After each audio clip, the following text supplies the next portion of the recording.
Ya tenemos listo entonces. Nuestro historiador Joaquín Robles Linares, como toda la semana, ya está listo con temas siempre interesantes.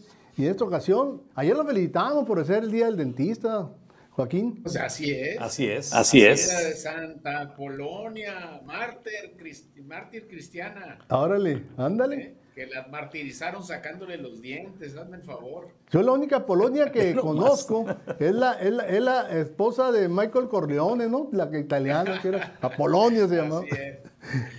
Oye, Joaquín, yo creo que es de lo más difícil, ¿no? Cuando vamos con un dentista y tienes que decirle, oye, te tengo que sacar esa muela o ese diente. Híjole, no, se siente pues horrible. Imagínate, ¿no? Y además uno está entrenado y lo han adiestrado precisamente para cuando llega la extracción, es prácticamente la última opción después de tratamientos habidos y por haber. Y luego primero le preguntan, ¿y dónde trabaja usted? Soy senador de la República. Son 3 muelas, es la que hay que sacar. Van a ser 3. Así es, así es.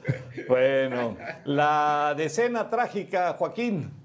Sí, fíjense que estamos en este periodo donde se conmemora la decena trágica, que es un evento que cambió, sí cambió totalmente la historia de México, el rumbo de aquella revolución, y bueno, tuvo efectos desastrosos, no nomás para México, para Estados Unidos también. Lo voy a explicar un poco. Todo inicia un domingo 9 de febrero. Curiosamente, como son la política en México, no fue algo que no se supiera. La decena trágica y la conspiración venía caminando con mucha anticipación y hasta tenía un nombre. Todos los conspiradores le llamaban la cena. Y ya están listos para la cena y que ahí viene la cena y prepárense porque la cena. Y entonces era algo que incluso Madero tenía información y muchas de las personalidades de la época lo sabían. La conspiración era evidente, el disgusto por la presidencia de Madero también era notable, evidente, y además tenía esa condición de que la figura y el gobierno de Díaz se añoraba precisamente en muchas de las clases sociales, principalmente las más acomodadas, por la figura y la preponderancia que tenía el ejército. Todo empieza un domingo. Al salir de misa, empieza el ataque a lo que fue el Palacio Nacional, a lo que es el Palacio Nacional, por las fuerzas beligerantes en este sentido. Y hay una especie de operación ahí que yo la califico como suicida y teatral al mismo tiempo, porque habían sacado de la cárcel a Bernardo Reyes, que había sido la gran figura de la época. Se decía de Reyes una cosa muy chistosa, ¿no? Cuando él pudo ser presidente, en la época de Porfirio Díaz, no quiso. Y cuando quiso ser presidente ya después en la revolución, pues no pudo. Pues sí. Entonces queda muerto en la plancha del Zócalo.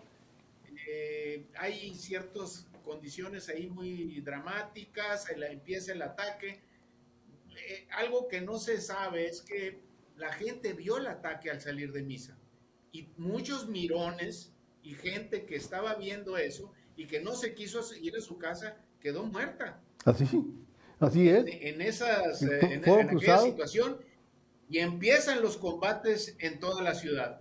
Fueron 10 días terribles que culminan allá por el día 18, 19, en la noche con el asesinato de Madero y Pino Suárez. Antes, al momento de querer aprenderlo en Palacio Nacional, también hubo una refriega de balazos. Y hay una calle aquí en Hermosillo que se llama Gustavo Garmendia, que es en honor al teniente aquel que defiende a Madero a balazos dentro del Palacio Nacional y mata a Jiménez Riverol, que intenta detener a Madero forcejeando con él, y ahí lo matan. Imagínense cómo estaban las cosas. La famosa Garmendia, Joaquín. Mande. La famosa Garmendia. La famosa Gustavo Garmendia. Mira, la calle tiene una historia curiosa. tenía nombres que hacían referencias a lo local, pero ya después, en la época del Porfiriato en Sonora, se le puso Porfirio Díaz. Era la calle Porfirio Díaz.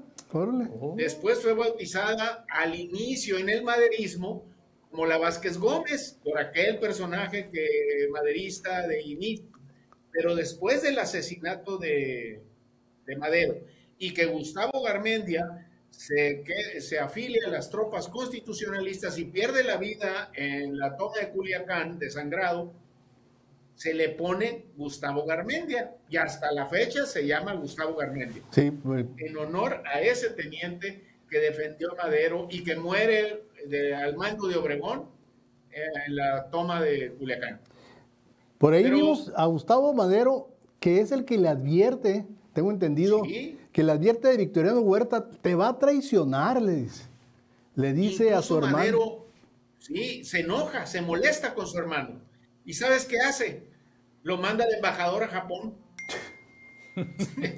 O sea, era en público, notorio, se sabía también de la gran insatisfacción que había en el ejército por lo que estaba sucediendo. Y eso, Madero no lo vio, es algo que a mí en lo personal lo veo a la distancia, he leído mucho sobre eso.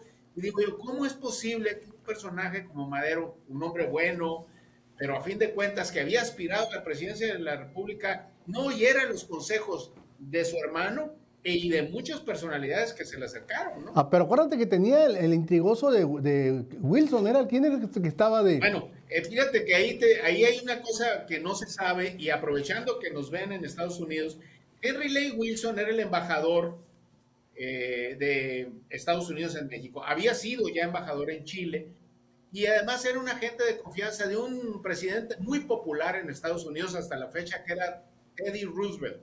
Ah, pues sí.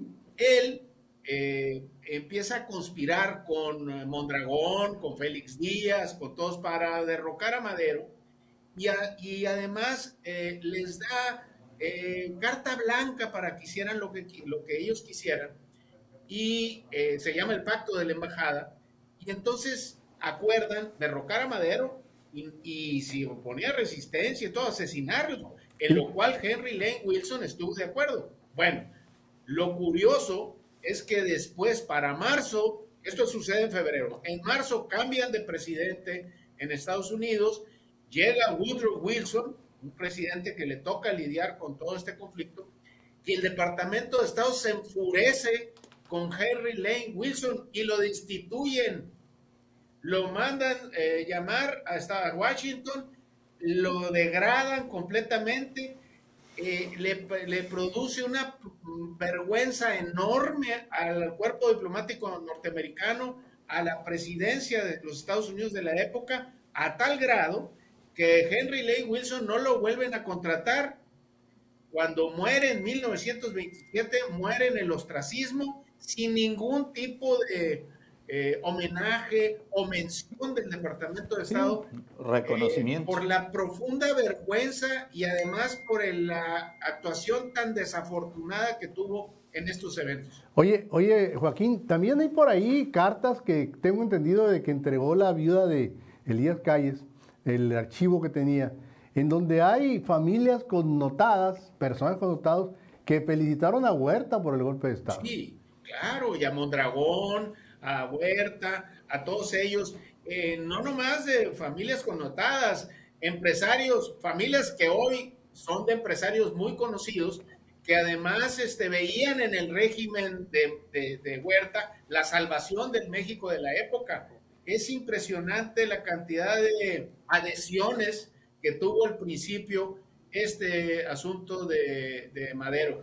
Sí. Y la verdad es que se expresaba también de una forma muy despectiva del personaje. Así es. Con el tiempo, muchos de estas familias se van adhiriendo a distintas facciones de la revolución y se van olvidando de sus vínculos con Díaz. Hay familias que curiosamente transitan del porfiriato hasta la revolución sin ningún problema, pero son las menos. Oye, Joaquín, nada más una pregunta, te acordarás, si se puede, de alguna de esas familias? Dedo. Sí, te voy a platicar, de una, por ejemplo, una familia que son los Escandón, por ejemplo, que eran una familia muy rica de la Ciudad de México y que después tienen contacto con ellos, por ejemplo, tuvieron una felicitación y además les hacen llegar los parabienes al nuevo régimen. Hay muchas familias y personajes. Mira, hay un jurista muy importante que fue también el secretario de Hacienda con Huerta, que se apellidaba Esquivel Obregón, que curiosamente fue maderista de primera época y felicita al régimen. El régimen, no, imagínate. Muy bien. Joaquín, pues muchísimas gracias. Gracias por tus comentarios muy atinados, muy de la época. Estamos en estos días precisamente de la decena trágica. Y luego de siempre, ¿no? Mandar un presidente a su hermano de embajador a Japón en esa época, pues yo creo que era como para olvidarse de él toda la vida. Yo diría nada más, pío. Oye, y además les voy a decir, Japón muere asesinado en la Ciudadela de una forma de lo más terrible. Mondragón se lo entrega a los soldados lo vejan, lo asesinan. Le sacan el ojo. Hermano, le sacan el único ojo con el que veía. Fue una cosa de lo más espantoso. Lo que sucedió esos días es terrible, que está muy bien narrado en mucha de la literatura mexicana de la Revolución, que ojalá les llame la atención y se puedan acercar a ella. Órale. Joaquín Robles Linares, muchas gracias, Joaquín. No, gracias a ustedes. Gracias. Gracias ahí a nuestro historiador de cabecera, Joaquín Robles Linares, y además nuestro amigo, por sus comentarios. La decena trágica.